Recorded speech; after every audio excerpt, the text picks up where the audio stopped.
হুজুর, দরজা খুলুন, দয়া করে দরজা খুলুন, আমাদের বাঁচান। কে কে এত রাতে? সাবা, সারা, তোদের এই অবস্থা কেন? কাদামাটি মাখা, ভয়ে কাঁপছিস। তোদের দাদি কোথায়? হুজুর, আমাদের বাঁচান। একটা শাকচুন্নি দাদির রূপ ধরে আমাদের খেতে এসেছিল। ওর একটা পা, ও আমাদের তাড়া করতে করতে আসছে। আমি যেমনটা আশঙ্কা করেছিলাম, তেঁতুল গাছের ওই খবিশটাই তাহলে আজ শিকারে বেরিয়েছে। তোরা তাড়াতাড়ি ভেতরে আয়, এক মুহূর্ত বাইরে থাকা নিরাপদ নয়। তিনি মেয়ে দুটোকে ভেতরে টেনে নিয়ে দরজা বন্ধ করে দেন। ঠিক তখনই দরজার বাইরে খপ খপ শব্দটা এসে থামে। হুজুর, ঘরের ভেতর কি লুকালেন? ওগুলো আমার খাবার, আমাকে ফিরিয়ে দিন। আল্লাহর নানত তোর উপর। তুই ওই নিষ্পাপ বাচ্চা দুটোর কোনো ক্ষতি করতে পারবি না। যেখান থেকে এসেছিস সেখানেই ফিরে যা। ফিরে যাব? এত সহজে? আজ রাতে ওদের রক্ত না খেয়ে আমি এক পাও নড়বো না। দেখি আপনি কতক্ষণ ওদের আগলে রাখেন। আমি এই দরজার সামনেই বসে রইলাম। তোরা ভয় পাস না। আল্লাহর কালামের সামনে কোনো শয়তানের শক্তি টেকে না। এই ঘরের চৌকাঠ পার করার ক্ষমতা ওর নেই। কিন্তু ও তো বাইরে অপেক্ষা করবে। আমরা বাড়ি ফিরবো কি করে? দাদি বা কোথায়? তোদের দাদি নিশ্চয়ই কোনো নিরাপদ জায়গায় আশ্রয় নিয়েছে।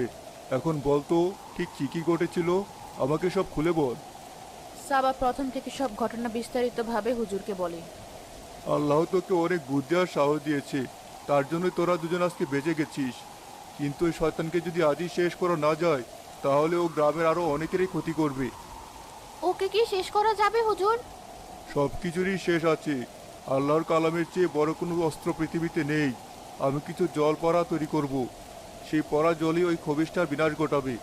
কিন্তু ও তো ঘরের বাইরে, ওর গায়ে জলটা আমরা দেবো কি করে? তার জন্য একটা ফাঁদ পাততে হবে, আর সেই ফাঁদটা তোদের বাড়িতেই পাততে হবে, কারণ ও তোদের খুঁজতে আবার ওখানে যাবে। আবার ওখানে যেতে হবে? আমার খুব ভয় করছে। চুপ কর সারা, ভয় পেলে চলবে না। হুজুর, আমরা রাজি। বলুন কি করতে হবে? ওই শয়তানটাকে আমরা শেষ করতে চাই। এই তো সাহসী মেয়ের মতো কথা। ইমান আর সাহস যদি একসাথে থাকে, তাহলে কোনো শয়তানি শক্তি টিকতে পারে না। আমি জলপড়া তৈরি করছি, তারপর আমরা বের হব। আল্লাহ আমাদের সহায় হবেন।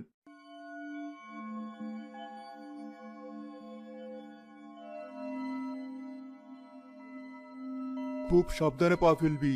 ওই শয়তানটা আশেপাশেই কোথাও ওত পেতে থাকতে পারে। আমাদের উপস্থিতি টের পেলে সব পরিকল্পনা নষ্ট হয়ে যাবে। হুজুর, আমাদের বাড়ির উঠোনে একটা পুরনো শুকনো কুয়ো আছে। ওটার উপর যদি আমরা ফাঁদটা পাতি? এটা তো খুব ভালো বুদ্ধি। ওটা বেশ গভীর, একবার পড়লে আর ওঠার কোনো পথ থাকবে না। চল ওখানেই যাই।